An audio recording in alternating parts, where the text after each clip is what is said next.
안녕하세요. LA 비트쇼입니다. 우리들의 코인이 살짝 미끄러지는 모습을 보여주고 있죠. 아니, ETF가 성공적으로 승인됐는데 흥행에 실패한 걸까? 아니, 이게 도대체 어떻게 된 걸까? 상황 한번 살펴보도록 하겠습니다. 비트코인 현재 가격 42,700달러. 지금 시간은 1월 14일 점심때쯤 됩니다. 한국 시간이고요. 여기가 바로 ETF 승인 나고 나서 잠시 주춤하다가 쫙 쏴 올리면서 거래와 함께 49,000달러 거의 찍고, 그리고는 셀 더 뉴스에 팔아버리는 그런 물량이 쫙 나오면서 이렇게 빠지고 있습니다. 자, 그런데 우리가 패닉할 게 아니고 이런 움직임은 어느 정도는 우리가 예상을 했죠. 일단 승인이 되고 나면 수익 실현하는 물량이 많이 생길 수 있기 때문에 하락 횡보가 예상이 된다라고 우리가 어느 정도는 예상을 해왔습니다. 그럼에도 불구하고 마음속 한구석에는 그냥 떡상하면 좋겠다. 오늘도 떡상, 내일도 떡상, 모레도 떡상, 영원토록 떡상만 하기를 바라는 마음이 있죠. 그렇게 바란다고 해서 또 그렇게 실질적인 대응을 한다든가 현실로 나타나지 않는다고 해서 또 실망을 해서는 안 되겠습니다. 바라는 건 괜찮은데 그렇게 안 됐다고 해서 크게 실망할 필요는 없습니다. 자, 중요한 건 지금 우리가 정상 궤도 안에 가고 있나? 이게 굉장히 중요할 텐데 지금 일봉으로 확인을 해보고 있습니다. 여기 노란 색깔, 이게 진짜 중요한 이 사이클의 흐름을 볼 수 있는 그런 구간이겠죠. 이 노란 색깔이 바로 반감기로 지금 진입을 하고 있습니다. ETF 승인이 여기서 됐고, 그러면 역사적으로 봤을 때 주봉으로 보면 어디쯤 우리는 와 있을까? 지금 비트코인이 피보나치 618 라인을 정확하게 찍고 내려왔습니다. 굉장히 큰 의미가 있다고 볼 수 있는데, 역사적으로 봤을 때 여기가 2017년 상승장, 그리고 2019년에 반등해서 피보나치 618 라인을 찍고 내려왔다가 반감기로 진입을 했습니다. 그리고 역시 마찬가지로 2016년 반감기 있기 바로 전에 또 피보나치 여기 618 라인을 찍고 그리고 반감기로 진입. 이 피보나치는 투자자들의 심리를 반영하는 그러한 보조지표인데요. 이번에도 역시 마찬가지로 일단은 여기를 찍었습니다. 그리고 지금 이 저항에 부딪혀서 내려와 있는데, 그러면 앞으로 어떻게 될까? 예전처럼 이 구간에서 또 횡보를 하면서 기다리다가 이 반감기로 진입을 할 것인가? 그걸 우리가 정확하게는 알 수 없습니다. 왜냐하면 ETF라는 어마어마한 폭발력을 가지고 있는 이 폭탄을 우리가 안고 있습니다. 언제 이게 빵 하고 어디로 튈지를 몰라요, 우리가. 하지만 우리가 확인할 수 있는 건 지금은 적어도 정상 궤도 안에서의 움직임이다. 건강한 움직임이다. 이렇게 볼 수 있겠습니다. 자, 어젯밤에 코인 교실에서 함께 나눈 내용입니다. 여러분들께도 참고가 될 것 같아서 함께 나눠보려고 하는데요. 지금의 하락 원인을 함께 살펴보자면 역시 소문에 사서 뉴스에 팔아버리는 그런 움직임이 포착되고 있고, 이런 건 이제 상승 재료가 소진되었다. 이 비트코인 현물 ETF 승인만을 바라보면서 지난 1년간을 우리가 눈 빠지게 그것만 쳐다보고 있었습니다. 그런데 그게 이제 현실로 일어나 버리니까 이 눈을 어디다 이제 맞출지를 못 찾고 있는 거죠.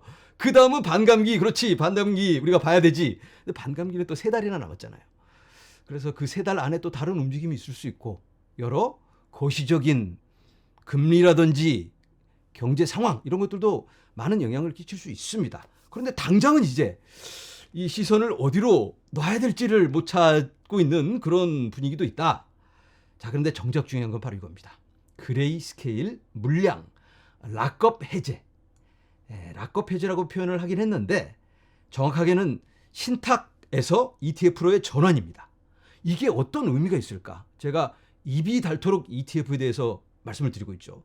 이 ETF를 이해하지 못하면 지금의 상황을 이해할 수가 없습니다. 그래서 오늘 제가 어젯밤에 1시간 동안 이 ETF에 대해서 그레이스케일이 어떠한 영향을 끼치고 있는지, 그 물량이 왜 어떠한 방법으로 시장에 풀리고 있는지, 이런 것들에 대해서 설명을 했는데, 중요한 것만 한번 잠깐 나눠보도록 하겠습니다. 자, 비트코인 현물 ETF가 흥행에 실패한 걸까? 전혀 아닙니다. 초대박 성공이다. 역대 ETF 출시 중 가장 큰 역대 최고의 ETF 초반 거래량을 자랑하고 있습니다. 첫날 기록은 예전에 비트코인 선물 ETF인 비토가 가지고 있었습니다. 10억 달러. 그걸 블랙록 혼자서 깨버렸습니다.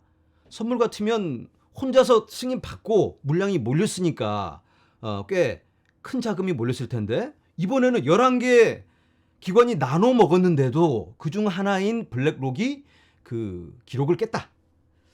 그런데 선물하고 굳이 직접 비교할 필요는 없습니다. 선물은 2021년 최고점에 모두가 막 흥분해 있을 때 탁 터졌기 때문에 물량이 많이 몰릴 수밖에 없었는데 지금 이 비트코인 현물 ETF는 아직 상승장 맛도 보기 전 제가 말씀드리는 에피타이저 그냥 맛배기만 식사 전에 그 맛보는 분위기로 반감기 시작도 안 했는데 이런 분위기에서 이 정도 기록을 했다. 굉장히 큰 의미가 있다.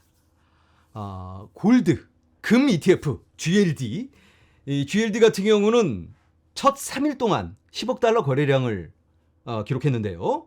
그런데 블랙록은 하루 만에 그걸 다 깨버리고 모든 기록을 다 세웠습니다. 일단은. 그런데 중요한 게 거래량이 아니고 얼마나 많은 자금이 유입되었는가 그게 중요하겠죠. 이 개미들끼리 서로 주거니 받거니 서로 파는 건 별로 의미가 없습니다. 거래가 많은 게 중요한 게 아니고 얼마나 많은 외부 자금이 유입이 되었는가 이게 중요할 텐데 화면에서 보시는 건 첫날 자금 유입 데이터입니다. 비트와이즈가 첫날은 1등을 기록했어요. 그리고 피델리티, 블랙록, 아크 이렇게 쭉쭉쭉 내려갔는데 맨 밑에 그레이스케일에서는 마이너스입니다. 마이너스 9,500만 달러. 그만큼 자금이 외부로 빠져나갔다. 왜 그런지는 알고 계시죠? 프리미엄이 마이너스였기 때문에 저점에 사서 마이너스 프리미엄이니까 디스카운트를 뭐 몇십 프로 해주니까 그걸 사서 승인되면 얼른 팔려고 기다리고 있던 사람들이 막 어마어마하게 줄 서 있었습니다. 그 자금이 제가 뭐 27억 달러 정도 된다고 예전에 말씀을 드렸죠. 그러한 자금이 지금 빠져나가고 있는 상황이다. 자, 그런데 여기까지는 오케이. 뭐 9,500만 달러야. 이렇게나 많은 자금이 들어왔는데 이 정도는 뭐 괜찮다. 이 정도면 성공적이다. 라고 생각을 하고 있었는데 금요일 장에서 집계를 중간에 했는데 이러한 결과가 나왔습니다. 최종 유입량은 장 끝나고 보통 그 다음날 발표가 되는데 장 마감쯤에 대략 살펴봤더니 다른 데는 아직 집계가 안 됐고 아크만 4,200만 달러. 그런데 GBTC 4억 8천만 4백만 달러 마이너스 이게 빠져나갔다. 그 전날은 뭐 9,500만 달러 뭐 이랬는데 그때에 비해서 지금 얼마야 이게 도대체 5배. 와, 이제 매일 이렇게 나갈까 하고 사람들이 깜짝 놀라서 패닉을 하기 시작했습니다. 야, 들어오는 돈보다 나가는 돈이 더 많나? 이런 것들 아직 집계가 안 된 상황이니까 이거 어마어마하죠. 이 정도면 첫날 6억 달러 정도가 토탈 플러스 마이너스 다 해서 그 정도 유입이 됐는데 둘째 날 중간 확인해 봤더니 거의 5억 달러가 밖으로 빠져나갔어요. 이거 기다렸다 다 돈 빼나 보다. 블랙록 소용없나 보다 이렇게 생각을 하고 크게 하락을 했습니다. 자, 그런데 하루가 지나서 미국 시간으로는 오늘 새벽에 이런 자료가 나왔는데 어제 자료가 총 집계가 되어서 발표가 되었습니다. 자, 이 둘째 날만 다시 한번 확인해 보도록 하겠습니다. GBTC가 거의 5억 달러가 빠져나갔는데 다른 친구들도 올라섰습니다. 눈에 띄는 건 블랙록이 선두로 치고 올라왔습니다. 그래서 이틀을 다 합쳤더니 블랙록이 거의 5억 달러, 피델리티가 2등으로 4억 2천만, 그 다음이 비트와이즈, 아크인베스트 이런 순인데 그레이스케일이 좀 높긴 합니다. 6억 달러 정도가 밖으로 빠져나갔으니까. 그런데 중요한 게 요거. 그레이스케일을 포함하고도 8억 달러가 플러스입니다. 이틀 동안. 이 정도면 흥행 성공, 대박이다 이렇게 볼 수가 있어요. 다른 ETF와 비교했을 때 굉장히 많은 관심을 받고 있는 뜨거운 화제의 중심에 서 있다. 이렇게 볼 수 있겠는데, 자, 이 그레이스케일을 뺀다면 14억 달러 정도의 자금 유입이 있었습니다. 그런데 여기에 기준을 맞출 수는 없고 그레이스케일에서 빼서 다른 ETF로 전환한 사람들도 있습니다. 수익 실현해서 돈 싸들고 집에 간 사람들도 있고, 그러니까 여기 어디 중간쯤이라고 평균적으로 보자면 그 정도로 이해할 수 있을 것 같고, 자, 그런데 중요한 게 앞으로는 어떻게 될 것인가? 그게 중요하겠죠. 앞으로도 이런 어마어마한 자금 유출이 있을 것인가? 계속 이렇게 빠져나가면 아무래도 부담스럽긴 합니다. 그런데 단기적인 수익, 단기적이라기보다는 뭐 비트코인의 큰 미래를 바라보기보다는 차익 실현을 목적으로 하는 사람들은 빨리 치고 나가야 되겠죠. 어차피 비트코인의 미래, 이따구 건 신경 쓰지 않는 사람들입니다. 비트코인의 미래를 보고 장기로 홀딩하는 사람들은 설사 GBTC를 팔았다고 해도 그걸로 조금 더 수수료가 낮은 다른 ETF를 샀겠죠. 그러면 플러스 마이너스로 처리될 테니까 이 네트에는 큰 영향을 끼치지는 않습니다. 그렇다면 수익 실현만 하고 이따구 거 신경 안 써, 나는 다른 거 할래, 내가 아는 거 할래, 이런 사람들이 얼마만큼 있느냐. 그러한 자금이 대략 뭐 27억 달러 이 정도로 추산이 됐었는데 작년에, 그렇다면 앞으로도 거의 뭐 20억 달러 정도는 유출을 예상해 볼 수 있겠는데, 중요한 건 한 방에 몰아서 패닉을 주는 그러한 움직임이냐, 아니면 초반에 이렇게 많이 하고 그 다음은 차근차근 줄어가면서, 그리고 이런 다른 기관들의 물량은 유지만 해주면 어차피 이런 GBTC 차익 실현 물량은 소진될 테니까 시간은 문제잖아요. 그러면 뭐 이건 다 시간이 해결해주는 그런 문제입니다. 비슷한 예로 작년에 있었던 이더리움 락업 해제, 그걸 한번 떠올려 보도록 하겠습니다. 그때 이더리움 스테이킹된 물량이 락업이 해제가 되면 그 많은 물량이 밖으로 다 빠져나가니까 큰 하방 압력이 있을 수 있겠다라는 예상이 참 많았습니다. 실제로 많은 물량이 빠져나갔습니다. 그럼에도 불구하고 유입되는 물량이 지속적으로 있다 보니까 처음에는 빠져나가는 물량이 더 많았어요. 그런데 초반에 많이 빠져나가고 그 다음은 조금씩 줄어들었는데 유입되는 물량은 지속적으로 유지되니까 결국은 뭐 아무것도 아닙니다. 이제 나가는 거는 그냥 잊어버리고 사람들이 아직까지 이제 아무도 기억도 안 합니다. 지나왔습니다. 이렇게. 이것도 아마 같은 선상에 놓고 볼 수 있지 않을까, 이런 예상을 해봅니다. 자, 비트코인 현물 ETF가 흥행에 성공하려면 지속적인 자금 유입이 있어야 합니다. 그러려면 영업을 잘해야 되겠죠. 언론 플레이도 잘하고. 자, 화면에 보이는 이 아저씨의 이름 바로 블랙록의 레리 핑크. 이 사람이 어제 CNBC에 나와서 이 비트코인이란 우리의 자산을 보호해 줄 수 있는 그러한 상품이고 금과 다를 게 없다. 더 좋은 금이다. 금은 가격 올라가면 더 채굴하지 않냐. 그런데 비트코인은 딱 제한이 있어서 우리의 자산을 지켜줄 수 있다. 그리고 여러 지정학적 위기 이런 데서도 비트코인만큼 빛을 발하는 게 없다. 이런 영업 멘트를 막 날려요. 와, 사람들이 또 가슴이 뜨거워지고 있죠. 그러면서 그 다음은 토큰화의 시대가 온다 이러면서 또 이더리움 얘기를 하려다가 이더리움 그 얘기는 안 하고, 왜냐하면 게리 겐슬러가 또 뭐 나와서 이 코인은 위험하고 비트코인도 이 불법적인 그런 용도에 사용되고 자금 세탁에 어쩌고저쩌고 막 날렸기 때문에 이 사람이 하려다가 이제 딱 닫고 이 플랫폼이 필요하다 이런 얘기를 막 합니다. 이렇게 레리 핑크가 이 내셔널 TV에 나와서 영업 멘트를 막 날려주고 있습니다. 그런데 우리가 예전에 한번 살펴봤죠. 실물을 띨 영업사원들, 다시 말하면 재정상담가들, 이 사람들은 지금 준비가 안 돼 있습니다. 지난번 그 설문조사에서 우리가 함께 확인을 했죠. 38%만이 올해 뭐 될까 말까 이렇게 생각을 하고 있었어요. 승인이 ETF가. 그러니까 62%는 에이 보나마나 올해 안 되고 거절이지 이랬는데 갑자기 승인이 되니까 준비가 안 됐단 말이죠.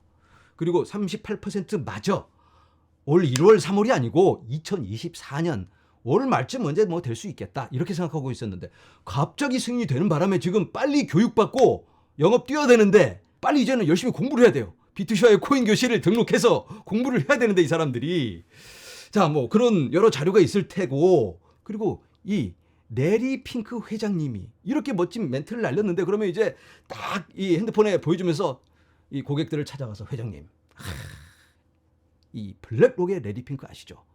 그러면 누구? 레리 핑크. 또 블랙록의 레리 핑크 하면 합치면 뭐죠? 블랙록과 레리 핑크를 합치면 블랙핑크. 블랙핑크 노래를 틀고 그러면 이제 분위기가 더 뜨거워질 테니까 블랙핑크 노래와 함께 회장님 하면서 이제 막 보여주고 멘트를 날리는 겁니다. 이 레리핑크가 블랙핑크의 레리핑크가 금과 다를 게 없다는데요. 그럼 이제 회장님이 이 비트코인 이거 사기인 줄 알았는데 금이랑 똑같아? 그럼 또 한번 생각해 볼 수 있죠. 많이도 말고 그냥 한 2% 보험으로 회장님 보험으로 사귈지도 모르는데 솔직히 저도 사기 같은데 혹시 모르니까 레리핑크 말 듣고 우리 블랙핑크와 함께 요거 한번 2%만 사봅시다. 그러면 오케이 이렇게 할 수 있잖아요. 제가 예전에 말씀드린 게 이 돈 많은 회장님들은 비트코인에 대해서 모른다. 특히나 GBTC에 투자를 할 사람들이면 나이가 좀 많은 사람들입니다. 베이비 부머 이상, 60세 이상, 미국에서 60세 이상의 인구가 전체 부의 62%를 차지하고 있습니다.